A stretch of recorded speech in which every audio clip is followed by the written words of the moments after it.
Hello friends, स्वागत है आपका हमारे चैनल में। तो आज मैं आपको बताने वाला हूँ हमारे एंड्रॉयड फ़ोन के एक खुफिया सेटिंग के बारे में, जो कि सभी एंड्रॉयड यूज़रों को जानना बहुत ही महत्वपूर्ण है। ठीक है, तो इस सेटिंग को जानने के लिए इस वीडियो को पूरा देखिएगा, तभी आपको अच्छे से समझ में आएगा कि इस सेटिंग की हमारे मोबाइल में क्या ज़रूरत है और इसकी क्या क्या खासियत है। ठीक है, तो चलिए मैं आपको अपने मोबाइल के स्क्रीन पे लेके चलता हूँ और आपको उस सेटिंग के बारे में बताता हूँ कौन सा ऐसा सेटिंग है जो हमारे मोबाइल में छिपा हुआ है और जिसके बारे में हम लोग नहीं जानते हैं। हाँ तो फ्रेंड्स, हम लोग आ चुके हैं अपने मोबाइल के स्क्रीन पे। तो आज मैं आपको जो सेटिंग के बारे में बताने वाला हूँ वो हमारे मोबाइल के सेटिंग में ही जाके हमको निकालना पड़ेगा। तो सबसे पहले हम लोग अपने मोबाइल के सेटिंग में जाएंगे। मोबाइल के सेटिंग में जाने के बाद आपको वहाँ से जाना है अबाउट फ़ोन में। तो अबाउट फ़ोन पे क्लिक करेंगे। अबाउट फ़ोन में जाने के बाद आप यहाँ पे ये जो सॉफ्टवेयर इन्फॉर्मेशन है इस पर आपको क्लिक करना है। सॉफ्टवेयर इन्फॉर्मेशन पे क्लिक करने के बाद आप ये यहाँ पे जो बिल्ड नंबर देख रहे हैं इस पर आपको 5 से 7 बार क्लिक करना है। तो चलिए इस पर 5 से 7 बार क्लिक करते हैं। ठीक है, तो अब मेरे मोबाइल में पासवर्ड लगा हुआ है तो यहाँ पे पासवर्ड मांग रहा है। ठीक है, तो मैं अब यहाँ पे पासवर्ड डालने के बाद आपको दिखाता हूँ। हाँ तो फ्रेंड्स, जो हमारा डेवलपर मोड है वो क्या हो गया है कि एक्टिवेट हो गया है। चलिए मैं आपको बैक ले जाके दिखाता हूँ। ठीक है, यहाँ से बैक करेंगे।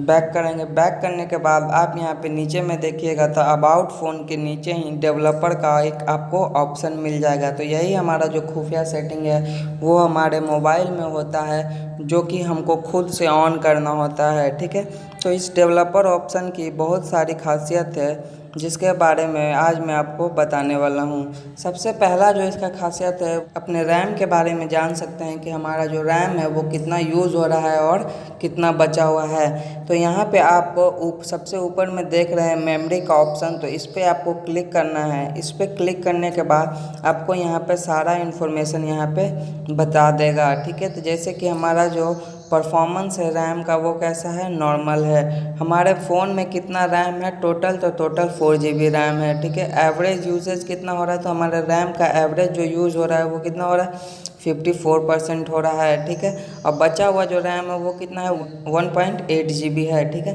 तो इस प्रकार से आप अपने मोबाइल के रैम के बारे में जान सकते हैं कि कितना बचा हुआ है और कितना यूज़ हो रहा है। अब इसका दूसरा जो सेटिंग है वो है हमारा USB डिबगिंग। ठीक है, ये USB डिबगिंग क्या होता है कि जब भी हम लोग अपने मोबाइल को अपने PC से कनेक्ट करते हैं तो हमारे मोबाइल से नेट PC में कनेक्ट करने के लिए हम लोगों को इस USB डिबगिंग को ऑन करना होता है, जिसके सहायता से हम लोग क्या करते हैं कि अपने मोबाइल का नेट अपने कंप्यूटर में यूज़ कर पाते हैं। ठीक है, तो इस सेटिंग को भी हम यहाँ से ऑन कर देंगे। तो जब भी हम अपने मोबाइल को USB की सहायता से कंप्यूटर में कनेक्ट करेंगे तो हम अपने मोबाइल का इंटरनेट अपने कंप्यूटर में यूज़ कर पाएंगे। ठीक है, इसका तीसरा और सबसे महत्वपूर्ण जो सेटिंग है वो है विंडोज़ एनिमेशन स्केल। अगर आप मोबाइल के किसी भी ऐप या फिर किसी भी चीज़ पे क्लिक करते हैं और उसको खुलने में थोड़ा ज़्यादा टाइम लगता है तो आप यहाँ से विंडोज़ एनिमेशन स्केल को कम करके उस टाइम को घटा सकते हैं। जैसे कि मैंने अभी यहाँ पे विंडोज़ एनिमेशन स्केल पे क्लिक किया और जो मैंने यहाँ पे एनिमेशन स्केल 10x कर दिया तो ये जो मेरा फाइल खुल रहा था आप देखिए कितना धीरे खुल रहा है। ठीक है, तो इसको जैसे ही मैं यहाँ पे 0.5x पे क्लिक कर दूँगा, ठीक है, तो ये हमारा जो विंडो स्केल है वो बहुत ही फास्ट खुलने लगेगा। ठीक है, तो इस प्रकार से हम लोग अपना विंडोज़ का जो एनिमेशन है उसको फास्ट कर सकते हैं। ठीक है, अगला जो इसका सेटिंग है वो है कि अगर आप अपने मोबाइल में गेम खेलते हैं हाई ग्राफिक्स वाले, जैसे कि PUBG हो गया, GTA 5 हो गया, और वो गेम आपके मोबाइल में लैग करता है, तो आप यहाँ पे ये जो सेटिंग है फोर्स 4x MSAA इसको अगर आप ऑन कर दीजिएगा तो आप अगर जो गेम खेल रहे हैं PUBG या फिर GTA 5 हाई ग्राफिक्स वाले कोई भी गेम, ठीक है, तो वो कभी यहाँ से लैग नहीं होगा और बहुत ही अच्छा परफॉर्मेंस भी आपको देगा इस सेटिंग को ऑन करने से।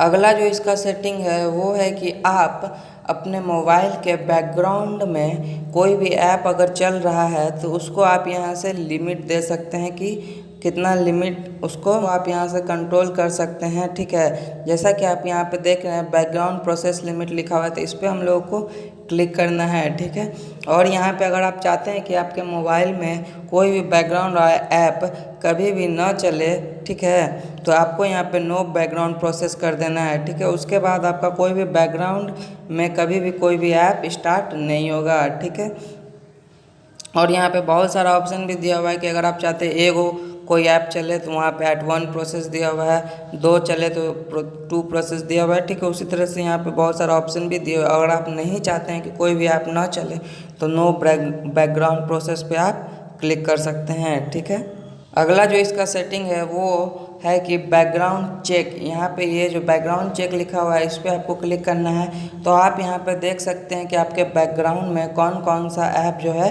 कि चल रहा है। ठीक है, अगर आप किसी को बंद करना चाहते हैं तो आप यहाँ से बंद भी कर सकते हैं।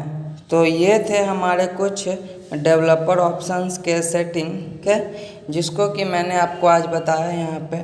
और अगर आप इस डेवलपर ऑप्शन को बंद करना चाहते हैं तो आपको सिंपली यहाँ पे ये जो ऑन का ऑप्शन दिख रहा है इसको यहाँ से क्लिक करके ऑफ़ कर देना है। ठीक है, तो इसको आप क्लिक कर दीजिएगा तो ये जो भी डेवलपर ऑप्शन है वो क्या है कि बंद हो जाएगा। तो इस प्रकार से आप अपने आवश्यकता के अनुसार डेवलपर ऑप्शन का यूज़ कर सकते हैं।